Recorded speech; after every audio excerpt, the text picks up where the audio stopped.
Fala pessoal, nessa aula a gente vai falar sobre câmeras, que é uma das etapas mais importantes quando a gente faz nossos renders de visualização arquitetônica. Já adianto que no meu dia a dia eu uso um plugin para contornar um problema que a gente tem aqui no Unreal, que é a perspectiva de 2 pontos.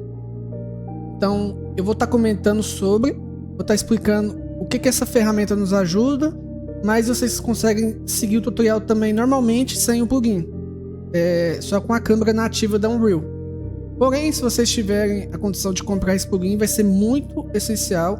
É um dos que mais compensa, é bem barato, acho que dá R$50, $15 normalmente, $20, mas vale a pena. Então, para mim criar uma câmera aqui na Unreal, eu posso vir aqui nos 3 pontinhos, criar câmera aqui. E vai aparecer aqui essas duas opções para vocês. Eu vou fazer aqui com o meu, que é a terceira opção, mas ele é exatamente igual à opção da Unreal. E quando chegar na opção que ele muda, eu vou explicar ela. Então, para me acessar minha câmera, eu posso, olha só, apertar a tecla G, minha câmera está aqui. Eu posso clicar com o botão direito e pilotar ela, ou aqui nos 3 pontinhos, aqui na vista perspectiva, olha só, ele vai criar aqui várias vai listar as minhas câmeras, né? Então se eu tiver várias câmeras, ó, deu um monte de Ctrl V, ele vai criar aqui e listar as minhas câmeras. Eu vou deletar aqui e vou renomear essa câmera para câmera 1. Então estou aqui na minha câmera 1. Então, duas coisas importantes. Quando a gente fala de câmera, aqui no Unreal a gente tem que entender o seguinte: a gente tem que controlar a sua proporção, a gente tem que controlar a sua lente e a gente tem que controlar os efeitos visuais, que é basicamente o post-process dentro da câmera. Então, que já vai a primeira dica: toda câmera tem um post-process embutido nela. Então ali a gente controla a saturação, contraste, até a qualidade do lumen da nossa cena. Então isso pode ser feito dentro da câmera. Então, antes da gente começar a explicar a câmera de fato em si, né? A gente pode clicar aqui na câmera e digitar aqui lumen. Então, por exemplo, quando eu digito lumen, olha só, todas essas configurações é as mesmas que tem lá no post-process. Se eu vim aqui no post-process com o lumen digitado, ele já aparece as opções. Eu deixo no post-process sempre o valor mínimo, o valor de 1. Vamos deixar aqui o valor de 1 também. Por quê? Me trabalhar com fluidez, porque o post-process é o que vai mostrar na minha cena. Não precisa estar com as configurações máximas. Eu só quero as configurações máximas quando eu for renderizar minha câmera. Então é muito importante no post-process a gente deixar no mínimo.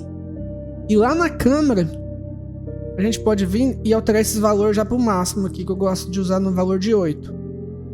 Nota aqui no reflexo também. Por quê? Porque daí não fica pesando minha cena. Na hora de renderizar, ele pega o valor máximo. Quando eu estiver trabalhando, eu trabalho no valor mínimo.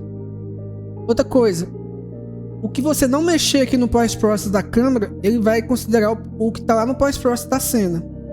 Então se eu vim aqui em contraste, por exemplo, e vou deixar aqui o valor de 2, ele vai alterar aqui na minha câmera o contraste, mas lá na minha cena vai estar normal, certo? Mas a saturação eu não mexi. Ó, a saturação está em 1. Ele está considerando o que está lá no meu post-process. Mas se eu vir aqui e alterar ela para 2, ele já vai considerar o que está aqui. No momento que eu marco essa opção, ele já considera o que está na minha câmera. O que não está marcado, ele considera o que está no post-process, tá? Então é muito interessante. A gente sempre vai trabalhar um pouquinho com contraste, saturação, brilho, exposição nas câmeras.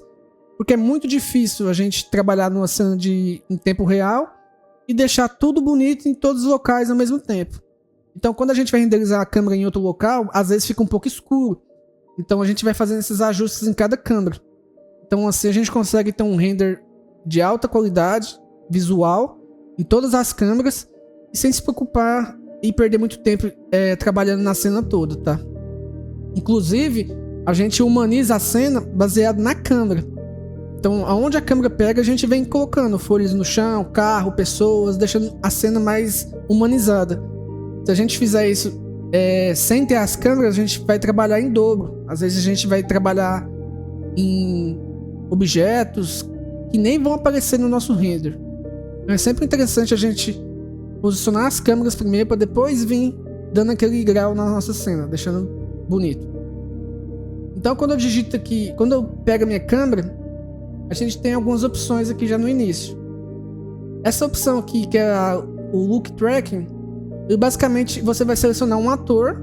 Olha só, a gente tem um conta-gotas e a minha câmera vai ficar focando nesse ator. Então se eu tiver um vídeo, a minha câmera ela anda, tem um movimento assim em círculo, enfim, esse ator vai definir o foco dela. Então é muito usado ali em design de produtos, até aqui na visualização arquitetônica também. Porém, como a gente vai fazer imagens estáticas, não faz sentido a gente usar isso aqui. Isso aqui é mais usado em vídeo, tá? Aqui tem o Overscan, a gente não usa. Film Back, que é importante, porque a gente define o tamanho da nossa câmera. É o tamanho da imagem que vai sair na hora de renderizar. Por padrão ele veio aqui nesse digital filme, mas eu posso estar digitando aqui também. Então, por exemplo, aqui nesse tutorial a gente vai fazer 3 tipos de câmera. A gente vai fazer uma câmera horizontal, uma vertical e uma quadrada. Então se eu quiser fazer uma câmera quadrada, por exemplo, aqui a gente tem a altura e a largura. Então eu posso deixar o valor igual aqui para os dois. Então se eu deixar o valor de 30/30, ele já deixou aqui quadrado e essas bordas pretas. Então na hora de renderizar, a gente também tem que manter esse padrão para não sair com essas bordas pretas, tá? E olha que interessante. 20/20 também é quadrado, certo? Então se eu deixar aqui 20/20, ele manteve o quadrado, mas vocês perceberam que ele focou mais a minha casa? Vamos usar aqui um valor bem alto para vocês entenderem. Então se eu usar aqui 60 e 60, olha o quanto ele distorceu a minha cena. E isso aqui, olha, deixa distorcido. Fica muito estranho. Então tem que tomar cuidado aqui com esses valores, tá? Vamos manter aqui o 25 e 25 por enquanto. E depois a gente vê se ficou legal. Então, o Film Back é o tamanho da proporção da câmera. É a saída, é o tamanho da imagem que eu quero que saia, a proporção. Aqui nós temos opções que trabalham em conjunto, que é o nosso foco e a nossa lente.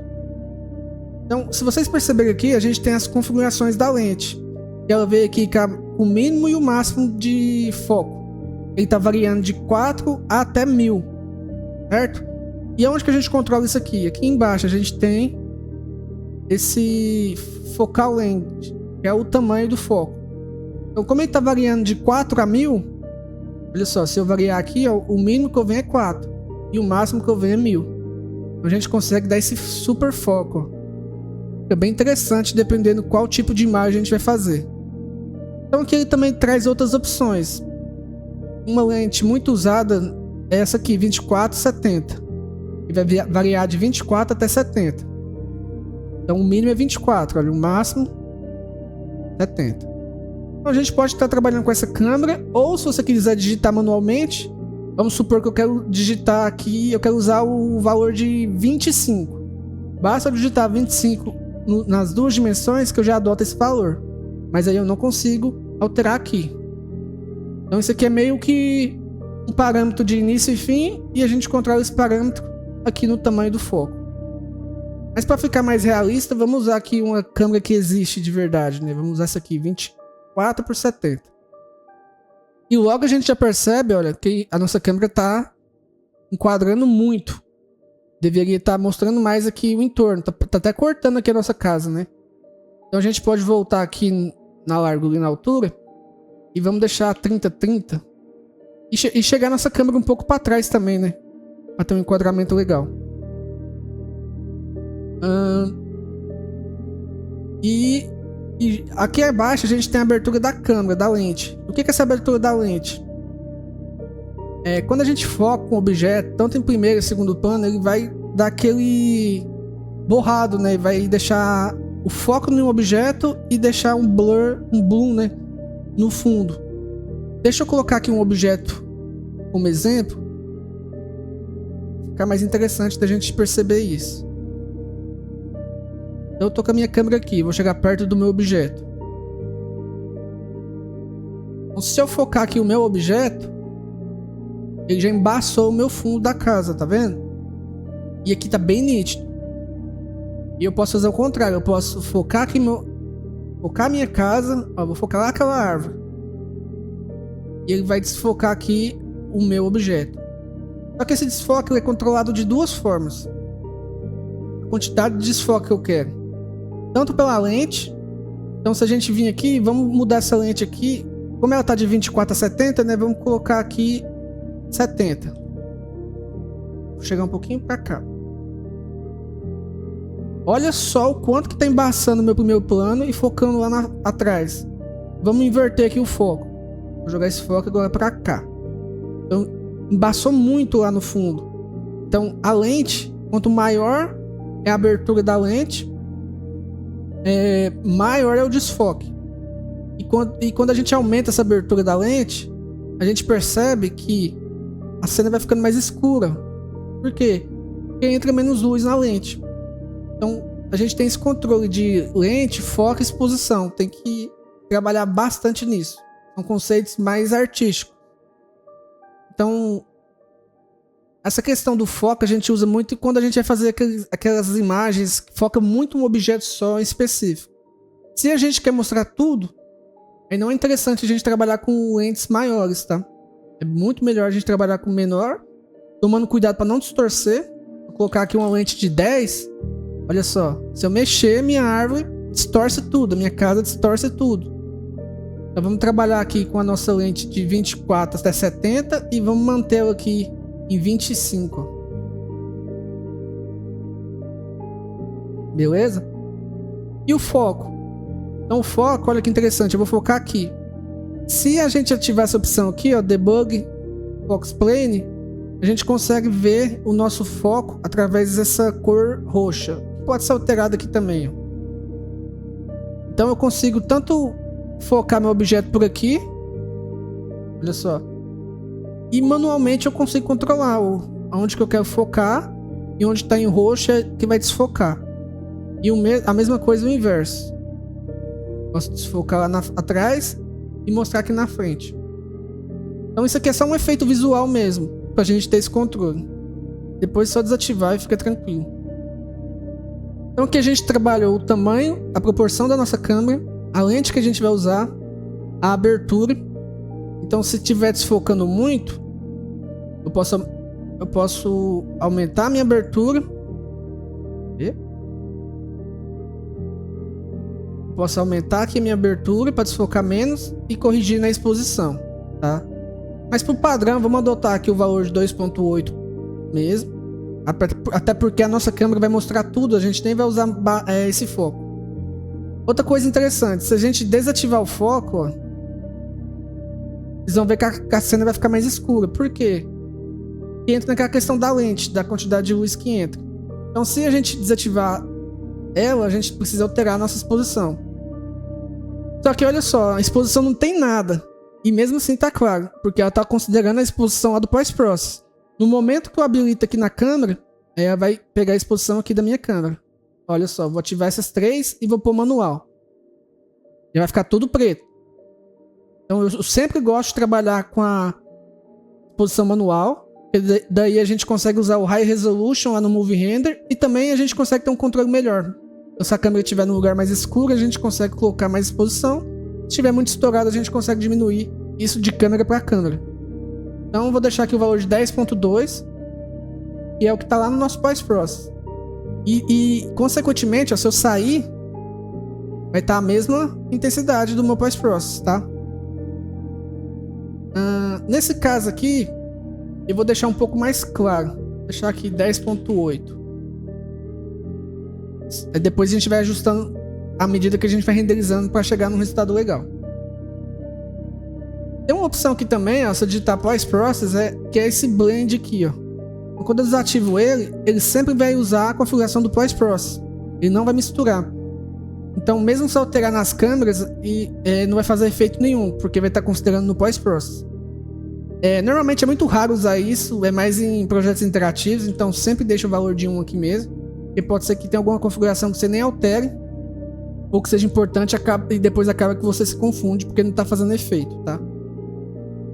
Então nesse tutorial aqui, a gente vai fazer 3 tipos de câmeras. A gente vai fazer a câmera quadrada, retangular e horizontal. Olha só, aqui tem uma opção muito importante, que é o clipping. O que é o clipping? Às vezes você tá dentro da casa, olha só, tem uma parede aqui, no caso uma árvore, e ela tá atrapalhando no seu render. Então esse clipping ele vai cortar. Olha aí, começa a cortar. Então com isso você consegue posicionar melhor a sua câmera.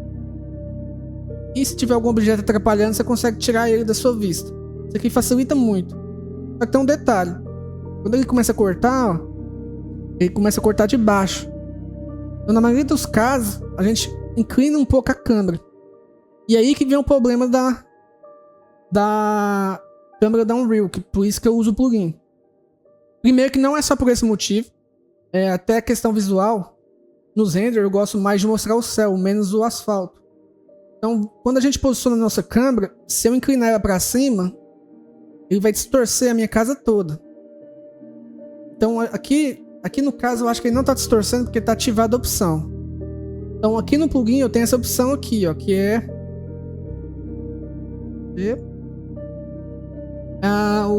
a correção que dá força, a força de correção do meu Archivage Sign. O que é isso? É a correção de perspectiva de 2 pontos. Então eu vou deixar desativada porque é exatamente da forma que vai vir quando você trabalhar com a câmera da Unreal. Ele não tem essa opção. Então quando eu inclino a minha câmera, olha o que acontece com a minha casa. Ela distorce. Quando eu ativo essa opção, ele corrige a perspectiva de 2 pontos. Então isso aqui é uma ferramenta essencial para quem trabalha com visualização arquitetônica. É muito útil. E não vem nativamente na Unreal. Então é uma dica que eu dou para todos os meus alunos. Se você puder investir nesse plugin, ele é bem barato, dá ali 15 a 20 dólares e ele vale muito a pena. Eu uso ele todos os dias praticamente. Eu vou deixar desativado só para a gente notar a diferença. Vou posicionar minha câmera como se fosse renderizar para mim. Vou deixar mais ou menos aqui. Vou centralizar aqui na minha casa para me pegar o centro dela. Como a gente não trabalhou o entorno, eu não vou mostrar muito do entorno não. Eu vou vir aqui no limite. E vou inclinar um pouquinho para cima para tirar o meu clipping. Nesse caso, eu vou até... a gente nem vai precisar usar o clipping, tá? Vou desativar ele. Para você ver que não é por conta do clipping que eu uso o plugin. Eu uso o plugin... Por quê? Vamos alinhar aqui, vou deixar a minha rotação menos 90 para deixar minha câmera reta e vou deixar aqui a minha rotação em 0. Então, na Unreal, para não distorcer, essa rotação tem que estar em 0. Só que eu mostro muito asfalto e pouco céu. Então, para ficar da forma que eu quero, eu teria que deixar aqui mais ou menos em 12. Só que olha como ficou a minha casa, toda distorcida. Aí eu vou lá e ativo a minha correção. Ficou perfeito. Então, infelizmente a gente não tem isso nativo no Unreal, mas se vocês puderem adquirir esse plugin. Como é que chama esse plugin? A gente vem aqui em plugins, pode digitar aqui, ó, Archivage Tools. Ele não vai aparecer para vocês porque vocês têm que comprar ele e colocar lá na pasta da Unreal, tá? Aí depois que coloca lá vai aparecer ele aqui, mas é esse aqui. Eu vou deixar o link na descrição também para quem quiser já comprar ele. Então a gente tem essa câmera já posicionada da forma que eu quero. Como ela está com foco, na verdade a gente desativou o foco, né? Se você quiser usar o foco, basta centralizar aqui no meio da casa mesmo. Vamos deixar ele ativado, né? Deixa eu diminuir a exposição aqui para 10. Na verdade eu vou deixar em 9.8. Daí a gente foca aqui e as coisas que estão muito longe, ele dá uma embaçadinha e concentra os pixels aqui na nossa casa, que é o mais importante. Então legal, vamos ver se tem mais alguma configuração importante da câmera. Então a gente falou aqui do tamanho, da proporção da câmera. A gente falou aqui nas configurações da lente. A gente falou na configuração do foco, junto com a questão aqui do cropping, né? Do controle da abertura da lente e tamanho da distância focal. Aqui o clipping a gente não vai usar nesse caso, mas caso, vamos supor que tem alguma coisa aqui, eu coloco uma árvore para fazer sombra no meu render, e essa árvore, deixa eu fazer uma cópia dela para cá. Vamos supor que eu quero uma árvore bem aqui, ó. fazer sombra no meu render. E se ela aparecesse aqui pra mim, aí eu usaria o clipping pra te sumir com ela, tá? Mas eu acho que ficou muita sombra, né? Vamos deixar um pouquinho mais pra lá. Vou apertar Alt e o scroll do mouse no meio, aí eu consigo controlar por onde eu quero. Dar uma subidinha um pouco nela só pra pegar a calçada ali. Beleza. Então a minha câmera tá posicionada. Se eu quiser travar ela, eu posso vir aqui em Transform e ativar aqui essa opção de travar movimento. Então, mesmo se eu mexer aqui na viewport, minha câmera não mexe. Como eu vou fazer uma cópia dela, eu vou destravar aqui rapidinho. Então agora a gente vai criar uma câmera como se fosse para o Instagram, para o TikTok, que é aquela câmera na vertical. Mas antes de a gente copiar essa câmera, apertar Ctrl C, Ctrl V e duplicar ela, é bom a gente conferir as configurações, porque para não ter que fazer isso nas outras. Porque quando a gente fazer uma cópia dela já vai estar tudo certo. Então aqui eu vou vir no nosso pós-process da câmera, que ele está embutido aqui, né? Então a gente tem todas as opções. Então eu vou digitar aqui contraste. Olha só, meu contraste está em 1. Está usando lá do meu pós-process. Vou deixar aqui em 1.2. Olha só, já tá mais legal. E se eu sair da câmera, ele adota o valor do pós-process, que é 1. Saturação eu posso deixar... Deixa eu ver aqui o valor... de 0.95. Sempre que eu aumento muito o contraste, eu gosto de diminuir só um pouquinho a saturação, deixar um pouquinho mais de contraste, porque o contraste ele aumenta um pouco a saturação também. Outra configuração que eu não gosto de usar aqui é o lens. O lens flare é aquele efeito que dá quando a gente olha para a luz, aquelas bolinhas, né? Deixa eu deixar em 0. E o nosso bloom, eu gosto de usar ele em... Olha, eu vou deixar o valor de 2. Então quando a gente tem emissivo, a nossa luz ela propaga melhor e dá esses efeitos mais bonitos. Vamos deixar aqui em 1.5. Se eu zerar, ela fica uma cena mais chapada. E ele até cria uma falsa atmosfera também. Então eu gosto de usar o bloom. Vamos ver se tem mais alguma configuração importante. Tem alguns efeitos aqui, por exemplo, aquelas bordas aqui pretas, né? Deixa eu ver se eu colocar... aqui não tá funcionando, né? Ignora. Não uso esses efeitos. Quando eu preciso, às vezes eu faço no Photoshop mesmo. Basicamente, da nossa câmera é isso mesmo. Tem o controle de brancos, ó. Que é o mesmo que tem lá no pós-process. Vou deixar aqui em 6900. Deixar um pouquinho amarelado a nossa cena. Se eu olhar aqui também pela minha iluminação nublada, talvez fique muito, né? Vamos deixar o valor padrão de 6500 mesmo. Então, como a minha câmera está enquadrada, aí nesse caso eu ia começar a humanizar. Eu poderia colocar carro na garagem, uma pessoa na varanda, algumas luzes aqui, folhas no chão, alguns decals, mas eu vou fazer isso mais para frente. Então vamos pegar nossa câmera agora, eu vou apertar Ctrl C, Ctrl V. Vamos fazer a câmera 2. Então nessa câmera 2, qual que é a nossa proporção da câmera? A gente vai vir aqui em Feedback. Ela é a proporção do celular, ela é em pé, certo? Então ela é a proporção 1920 por 1080, só que invertida. Então eu vou digitar aqui 10.8, simulando 1080, e 19.2, simulando 1920. Mas tá vendo que ela ficou muito próximo? Então nesse caso, o que eu faria? Eu multiplicaria por 2. Então a Unreal ela aceita a multiplicação. Você digita o símbolo, que é o asterisco, vezes 2, e aqui também.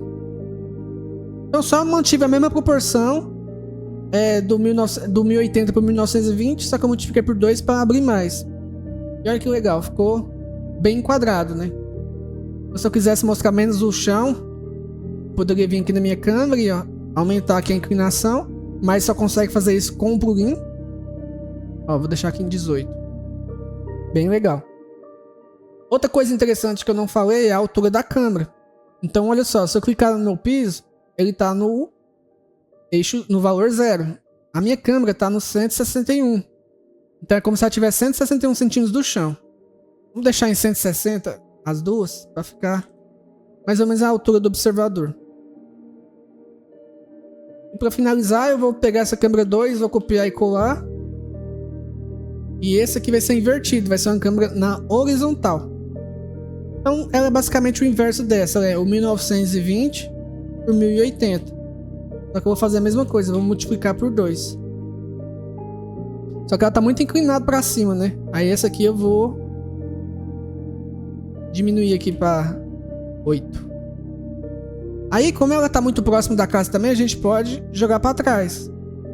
Então, nesse caso, por exemplo, vamos supor que eu quero usar a câmera aqui. Aí eu usaria o clipping. Então eu posso vir aqui, ativar o meu clipping. Ah, poderia ocultar essa árvore? Poderia, mas olha só, ela tá ajudando aqui no reflexo do vidro. E também na sombra. Então quando a gente usa o clipping, ele corta a árvore, mas a sombra continua. Também continua o reflexo dela, tá? Vamos ver até onde dá pra ir. Aqui tá bom. Eu vou subir só mais um pouquinho pra não pegar essa grama aqui, ó. Vou deixar aqui em 9. Então essas câmeras na horizontal, elas mostram muito o entorno, tá? Então tem que trabalhar bem, colocar casas, árvores, fazer alguma coisa legal. Então a gente tem a câmera 1 quadrada, câmera 2 vertical, câmera 3 horizontal. Então com isso a gente já consegue ir lá para nossa renderização.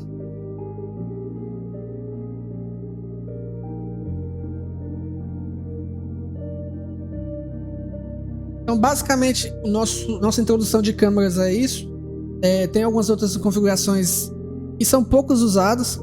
Essas aqui praticamente vocês vão usar todas as vezes. E agora vai uma super dica para você. Uma dica assim, top de linha. Se você pegar essa câmera aqui, por exemplo, essa câmera quadrada, apertar Ctrl C para copiar ela, você pode vir aqui no seu computador, você pode criar uma pasta e um bloco de notas e renomear ele para câmera quadrada. E aqui dentro você dá um Ctrl V. E a Unreal, ela cola, ela armazena todas as configurações da sua câmera. Então posso ter um aqui também, olha, a câmera vertical. E eu vou lá na câmera vertical, que é a câmera 2, vou dar um Ctrl C, vou vir aqui e Ctrl V. Por que isso é legal? Se você for começar um outro projeto, você basta vir aqui, selecionar todo o texto, apertar Ctrl A, copiar ele, ou vir aqui, ó, copiar, e na Unreal você vai colar, e a sua câmera já vai vir com todas as configurações. Então já vai vir com o tamanho, com a lente, com o clipping, com uma configuração de contraste e saturação. É lógico que às vezes de cena para cena a gente muda o contraste, a saturação, esses efeitos mais visuais. Mas esses efeitos aqui, por exemplo, do lumen, aqui tá em tudo. O tamanho da câmera, praticamente em tudo. Então você pode ir fazendo esses blocos de notas e salvando, para você não ter mais retrabalhos em projetos futuros. Então essa é uma super dica. E é isso, é bem legal essa questão de câmeras. A gente pode estudar também essa questão de cinema, enquadramento, porque é algo que no momento aqui, uma introdução é algo simples, mas você aprofundar pode se tornar algo bem complexo. É um mundo bem vasto a ser explorado. Então tem muitas coisas interessantes, já que a Unreal simula a câmera da vida real. Todos os conceitos que a gente aprende na vida real, em arte, cinema, são aplicados aqui na Unreal, tá? Tem outros tipos de câmeras também. Tem uma câmera que ela acompanha o movimento de veículos. Tem vários outros fatores aqui no Unreal quando a gente fala de câmera. Basicamente, no dia a dia, isso aqui é o que eu mais uso, tá? Então, é isso, pessoal. Espero ter ajudado. Se inscreva no canal. Se essa aula te ajudou, comenta aí que essa aula te ajudou, pra gente continuar postando aqui novos tutoriais. Se você tiver também uma sugestão de vídeos, comenta aí abaixo que a gente vai estar adicionando aqui ao nosso canal no YouTube, beleza? Muito obrigado.